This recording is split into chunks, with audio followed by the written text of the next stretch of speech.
Welcome again. In this video, I want you to reflect on escaping the scarcity trap and trusting in God's endless abundance. I want you to ponder this question. If there is anything in the world that you could do and you knew you would never fail, what would it be? Enjoy the video. Almost everyone trying to accomplish something meaningful eventually hits a wall. You have a clear vision of what you need to do, but when you check your bank account, your available time, or your personal energy levels, the task ahead feels completely out of reach. Looking at this diagram, you can see the calculation we fall into. We weigh our shrinking resources against a massive requirement block and conclude that we simply do not have enough to proceed. This is the scarcity trap. 2,000 years ago, a group of men ran into this exact same mathematical wall.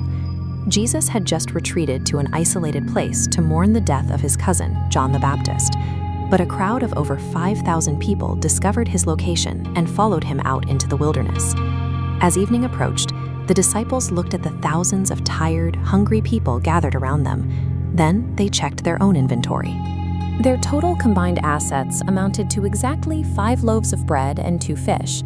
Faced with an overwhelming demand and inadequate supplies, they proposed a solution based on their current limits. They went to Jesus and told him to dismiss the crowd, sending them into the surrounding villages so they could buy food for themselves. The disciples allowed their physical inventory to dictate the limits of their mission. When we look at a calling and calculate our assets, we often reach the same conclusion, that our resources represent the final boundary of what is possible. Jesus completely ignored their math. Instead of sending the people away, he gave the disciples a command that seemed impossible. You give them something to eat.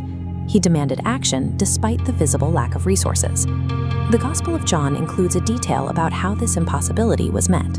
Among those thousands of people, one young boy stepped forward and offered up his own personal dinner, those 5 loaves and 2 fish. This boy's action provides the narrative pivot.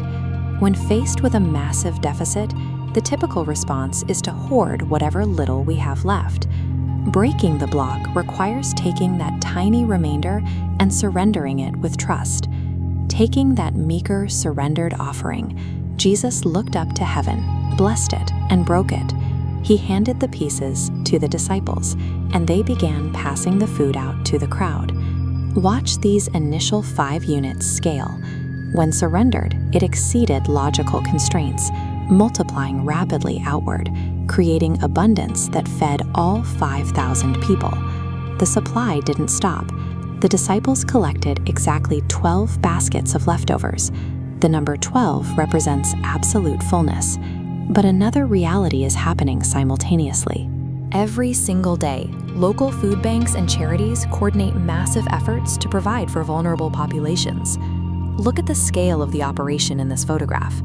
These piles of grain and fortified oil are being distributed to thousands of people. This is a modern example of shared resources multiplying to sustain a massive crowd. These stockpiles exist because thousands of individuals surrendered small portions of their own resources. By letting go of what they had, they created a collective provision that none of them could have achieved alone. You can see this principle in the life of Mother Teresa. She lived with almost no material possessions, yet by surrendering her life to service, she became a conduit for global provision that reached millions. Even when conflict and scarcity seem to dominate the world, human goodness and divine provision are actively multiplying to counteract them. Often, we stall not because we lack capital or time, but because we are waiting for a guarantee of provision before we take the first step. St. Paul writes in his letter to the Romans that absolutely nothing, not famine, not distress, not persecution, nor peril, can separate us from the support of God. This shift suggests you aren't actually limited by the resources currently sitting on your desk or in your bank account. You don't have to carry the weight of the entire project on your own. Let's look at that scarcity trap equation again. When you bring your limited 5 loaves to God, you connect to a different resource pool entirely. The requirement block dissolves because the math is no longer based on your personal inventory. This changes the question from, do I have enough, to a much more challenging personal inquiry. If you truly knew you had access to infinite provision, and you knew you could not fail, what would you finally do? Thank you so much for taking the time to watch today. If you'd like to see more videos and keep growing in your faith with us, make sure to click subscribe. God bless you and have a wonderful day.